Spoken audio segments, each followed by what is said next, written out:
യഹസ്കേൽ അധ്യായം 43. അനന്തരം അവൻ എന്നെ കിഴക്കോട്ടുള്ള ഗോപുരത്തിലേക്ക് തന്നെ കൊണ്ടുചെന്നു. അപ്പോൾ ഇസ്രായേലിൻ്റെ ദൈവത്തിൻ്റെ തേജസ് കിഴക്കു വഴിയായി വന്നു. അതിൻ്റെ മുഴക്കം പെരുവെള്ളത്തിൻ്റെ ഇരച്ചിൽ പോലെ ആയിരുന്നു.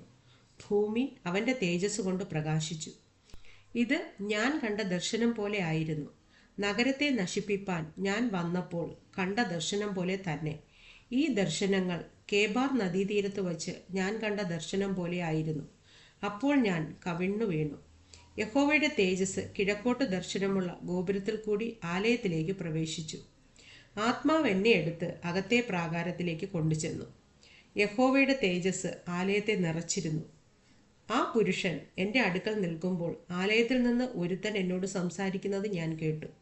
അവൻ എന്നോട് അരുളി ചെയ്തത്: മനുഷ്യപുത്ര, ഇത് ഞാൻ എന്നേക്കും ഇസ്രായേൽ മക്കളുടെ മധ്യേ വസിക്കുന്ന എൻ്റെ സിംഹാസനത്തിൻ്റെ സ്ഥലവും എൻ്റെ കാലടികളുടെ സ്ഥലവും ആകുന്നു.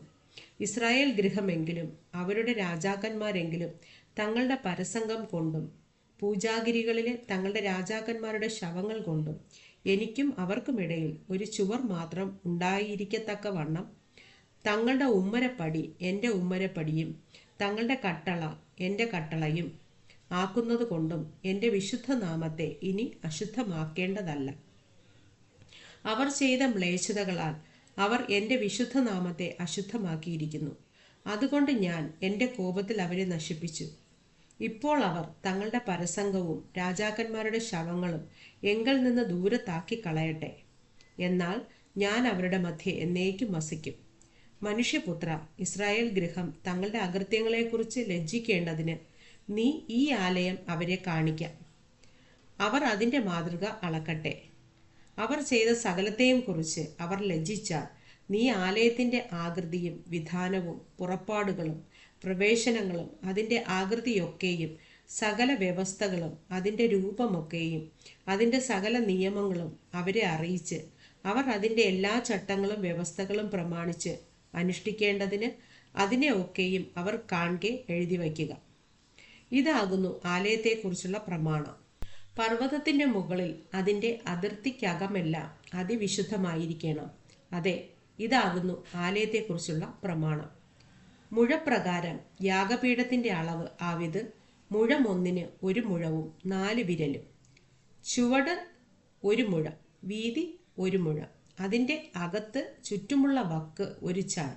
യാഗപീഠത്തിൻ്റെ ഉയരമാവിത്: നിലത്തെ ചുവട് മുതൽ താഴത്തെ തട്ടുവരെ 2 മുഴവും വീതി 1 മുഴവും. താഴത്തെ തട്ടു മുതൽ വലിയ തട്ടുവരെ 4 മുഴവും വീതി 1 മുഴവും ആയിരിക്കണം. ഇങ്ങനെ മേലത്തെ യാഗപീഠം 4 മുഴം, യാഗപീഠത്തിൻ്റെ അടുപ്പിൽ നിന്ന് മേലോട്ട് 4 കൊമ്പ് ഉണ്ടായിരിക്കണം. യാഗപീഠത്തിൻ്റെ അടുപ്പിൻ്റെ നീളം 12 മുഴവും വീതി 12 മുഴവുമായി സമചതുരമായിരിക്കണം. അതിൻ്റെ 4 പുറവുമുള്ള തട്ട് 14 മുഴം നീളവും 14 മുഴം വീതിയും അതിൻ്റെ ചുറ്റുമുള്ള വക്ക് 1/2 മുഴവും ചുമട് ചുറ്റും 1 മുഴവും ആയിരിക്കണം. അതിൻ്റെ പതനങ്ങൾ കിഴക്കോട്ടായിരിക്കണം. പിന്നെ അവൻ എന്നോട് കൽപ്പിച്ചത്: മനുഷ്യപുത്ര, യഹോവയായ കർത്താവ് ഇപ്രകാരം അരുളി ചെയ്യുന്നു: അവർ യാഗപീഠം ഉണ്ടാക്കുന്ന നാളിൽ അതിന്മേൽ ഹോമയാഗം കഴിക്കേണ്ടതിനും രക്തം തളിക്കേണ്ടതിനും അതിനെക്കുറിച്ചുള്ള ചട്ടങ്ങൾ ആവിത്: എനിക്ക് ശുശ്രൂഷ ചെയ്യേണ്ടതിന് എന്നോട് അടുത്തു വരുന്ന സാദോക്കിൻ്റെ സന്തതിയിലുള്ള ലേവ്യരായ പുരോഹിതന്മാർക്ക് നീ പാപയാഗമായി ഒരു കാളക്കുട്ടിയെ കൊടുക്കണം എന്ന് യഹോവയായ കർത്താവിൻ്റെ അരുളപ്പാട്. നീ അതിൻ്റെ രക്തത്തിൽ കുറെ എടുത്ത് യാഗപീഠത്തിൻ്റെ 4 കൊമ്പിലും തട്ടിൻ്റെ 4 കോണിലും ചുറ്റുമുള്ള വക്കിലും പുരട്ടി അതിന് പാപപരിഹാരവും പ്രായശ്ചിത്തവും വരുത്തണം. പിന്നെ നീ പാപയാഗത്തിന് കാളയെ എടുത്ത് ആലയത്തിൽ നിയമിക്കപ്പെട്ട സ്ഥലത്ത് വിശുദ്ധ മന്ദിരത്തിൻ്റെ പുറമെ വച്ച് ദഹിപ്പിക്കണം. 2-ാം ദിവസം നീ ഊനമില്ലാത്തൊരു കോലാട്ടുകൊറ്റനെ പാപയാഗമായി അർപ്പിക്കണം. അവർ കാളയെ കൊണ്ട് യാഗപീഠത്തിന് പാപപരിഹാരം വരുത്തിയതുപോലെ ഇതിനെ കൊണ്ടും അതിന് പാപപരിഹാരം വരുത്തണം.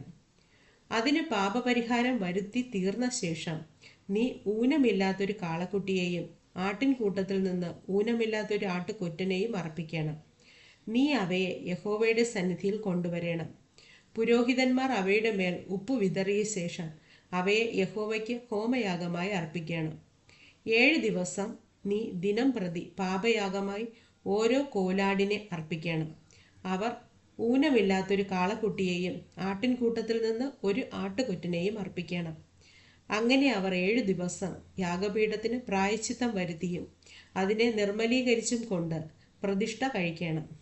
ഈ ദിവസങ്ങൾ തികച്ച ശേഷം 8-ാം ദിവസവും മുമ്പോട്ടും പുരോഹിതന്മാർ യാഗപീഠത്തിന്മേൽ നിങ്ങളുടെ ഹോമയാഗങ്ങളെയും സമാധാനയാഗങ്ങളെയും അർപ്പിക്കണം. അങ്ങനെ എനിക്ക് നിങ്ങളിൽ പ്രസാദമുണ്ടാകും എന്ന് യഹോവയായ കർത്താവിൻ്റെ അരുളപ്പാട്.